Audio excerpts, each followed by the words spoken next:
guys, what I'm going to attempt to do today is the Cloudy Effect by Melly D.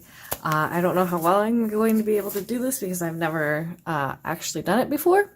And I couldn't find satin enamel to save my life. I looked up and down Hobby Lobby, I went to Walmart. All I could find was glossy enamel. So I'm hoping that that'll produce the same results. And for this one, I am going to, of course, do the Soulmate pour because she usually does a tree ring. All right, and then we got color shifts that I'm going to try out.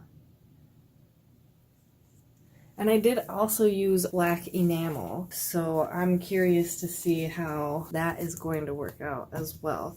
Because I know with her, the big thing is white. So I'm going to see if the black is actually going to take over like the white does. If it's going to be like a kind of a battle between the white and black, which I'm almost hoping it will be.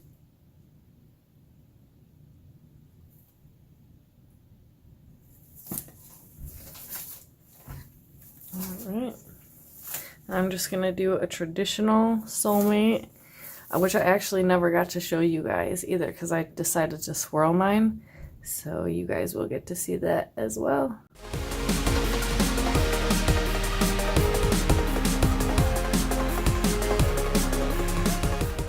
Alright, so far I'm not really seeing any activity with the white, or ooh, I guess the white is kind of coming, cresting right there. I don't know if it's because it's the gloss.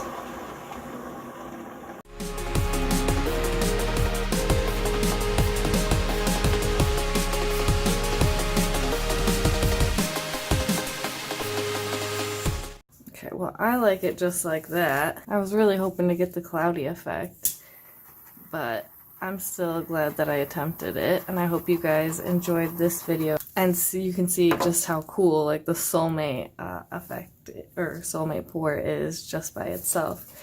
Okay, I will bring you guys in for a close-up. Okay, here we are for our close-up. It's been about 10 minutes, so it's not really forming many more cells. I mean, that little guy popped up. But other than that, we got these little bubbles right here. That's about it. But I do think that this does have like a cleaner look because of the satin enamel. Like it does something to the color that it's next to that it just gives it like this like fresh, like clean look. I don't know how to describe it. I guess cloudy. So I wouldn't say that this wasn't successful at all. I just think that you don't see it as much because it's not as stretched out as well. So thank you guys for tuning in, and I hope you guys enjoyed this, and stay tuned for more.